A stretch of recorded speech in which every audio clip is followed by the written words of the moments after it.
Hi and welcome to the Craft Channel. My name's Corinne Brad and I want to show you today how to make some cute little geometric boxes that you can put your succulents in. You can use them to store your washi tape. They're great little desk tidies and they're very simple. They're made out of 4 squares of paper with a card base just to keep it strong. So you can stack these together on the angles. And once you've made them, you'll end up making loads of them. What I've actually done with these two here that I've got the succulents in, I've actually coated them with some Mod Podge. I'll just take this out very gingerly because it is quite prickly. I put Mod Podge on here just to reinforce it a bit more. Give it a nice glaze. Your boxes won't be waterproof. Let's be honest, no paper is truly waterproof. So you will want to keep your succulents in a pot inside it. But with Mod Podge on it, it does mean that when you're watering it, you get a bit of a spillage. It will just bead on the surface. So we'll pop him over there so that I don't stab myself, and I'll show you how to do it. What I'd suggest you do to start with is you make yourself a 60-degree, an equilateral 60-degree angle triangle. I'll show you very quickly how to make one of these. Get a piece of card, and if you use the corner of your card as your first guideline, use a protractor, or if you've got a set square with a 30-degree and 60-degree angle on it, you can mark it. Mark your 60-degree angle, draw a line. Now, I'm not going to give you measurements of this line because I want to show you something very easy about how you can get your equilateral triangle the right size.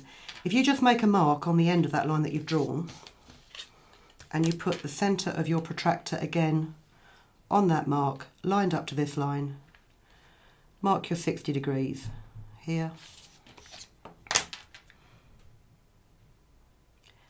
and draw your line. You have a non-sized equilateral triangle. And the good thing about equilateral triangles is once you've got it and you've got the angles right in the first place, you can reduce it to the size that you need. So let's just trim that. Now for this project with the papers that I'm using, I need a triangle this size. I'm going to show you how I get from here to here. Get yourself a piece of origami paper. This is a nice mandala design origami paper, and you want to fold it diagonally like this. It also helps if you've got a gridded cutting mat, because what you can do is you can put your mandala on the centre line here, like this, and you can put the point of your triangle on that centre line and line the top of it up with your grid marks. If you haven't got a gridded cutting mat, you can still do it, especially if you've got a mandala line paper, because you can just see where these circles are, each side of the triangle. And I want the triangle to stop just before the edges of this paper, so I'm just going to make a mark here and here. And when you trim one side off an equilateral triangle, it will automatically shorten all of the other sides, because you're not changing the angle at all you're changing is the length of the sides. So that now should hopefully be exactly the same size as that. So we'll use the one that I've just cut, and you'll see why you need it. You don't need it, but it does make life a lot quicker. So line your paper up, line your triangle up, and then holding it in place, bring this edge of the paper up to fold it along that side of the triangle, and do the same with the other side. Fold it like that. And then just fold this down like this. So then you should be able to fold all these sides up around your equilateral triangle, and then just grab your scissors and very carefully trim off this excess, but don't trim the fold. Okay?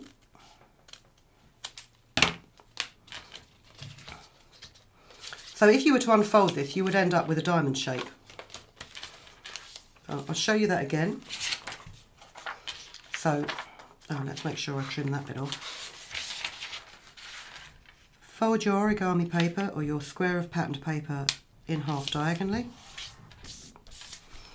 Pop your little 60-degree template on there and bring this side up.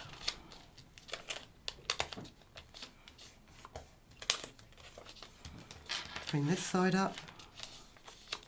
And make sure that your folds are nice and crisp. You get a much better finish with your crisp folds.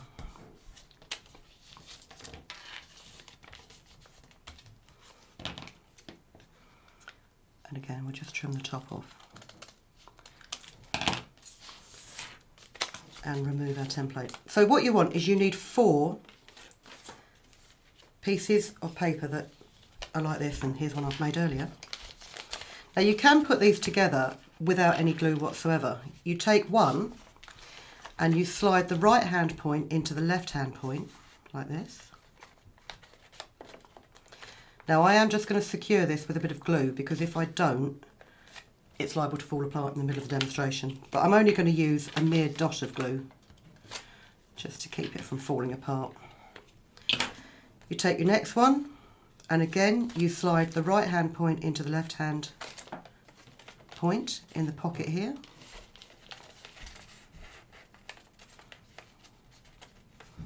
And this is why you cut these bits off, because if you didn't, you would end up with an excess of paper. It would make it very difficult to fit it inside that pocket.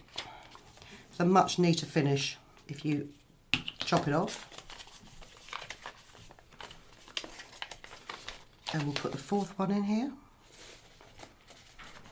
And you just slide it up to the fold lines. Little spot of glue. So you've got a chain of 4 pieces of paper, and then all you're going to do is, I'm just going to put the glue on here now because it will be difficult to lift up the inside,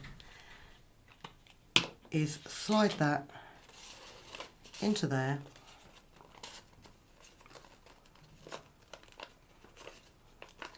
To make your box shape like this. Of course your bottom is open. There's nothing worse than an open bottom. So what I'd suggest you do is, if you position this carefully on your cutting mat, and you can see the measurements, I'll just show you here, you can see the measurements on the cutting mat. Now these papers that I've used, it's made an 8 centimetre square bottom. So I've cut a piece of card that's 8 centimetres square.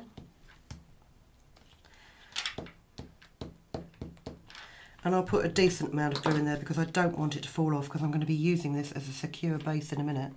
Pop it inside the box, push it down and make sure it's lined up to the corners. I don't know if you can see that, my hands are always in the way when I do these videos. And then you can just flip it over, and actually it's secure enough that you can glue the bottom onto it as well without the inside falling out. What you could do, if you wanted to keep the patterned paper on the outside of the box, is actually you can stick this, it's going to be tricky, stick this square of card inside here,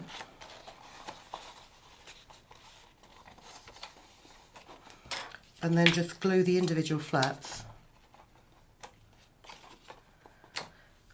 When you're doing this, not in a hurry, you want to use a little bit more glue than that because you don't want it to come adrift.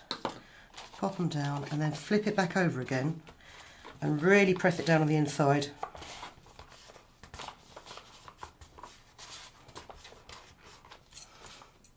There. These won't line up completely because of the way that your paper is in the folds. It's not going to line up completely unless you trim down the angle on the bit that you're inserting a bit more so you can get it a little bit closer in. But for these purposes, for a box like something to store your washi tape in, it doesn't matter because you're never going to see the bottom of it anyway. And as I say, simply, if you want to make it a little bit sturdier, if you just take some Mod Podge, and I suggest what you do is you paint your Mod Podge on in one direction, holding the inside of the box as you do so, let that dry, do the inside of the box once the outside is dry if you wish, and then it makes it just that bit sturdier for you to put your plants in, or if not, just leave it as it is to put your washi tape in. Very quick, very on trend. I do like this sort of geometrical effect, and very simple to do. So I hope you enjoyed that demonstration, and we'll catch up with you next time. If you've been inspired to create, please share your makes with us in the comments section below. And if you've enjoyed videos by the Crafts channel, hit the like button. Want to see more of us? Then click subscribe. See you next time.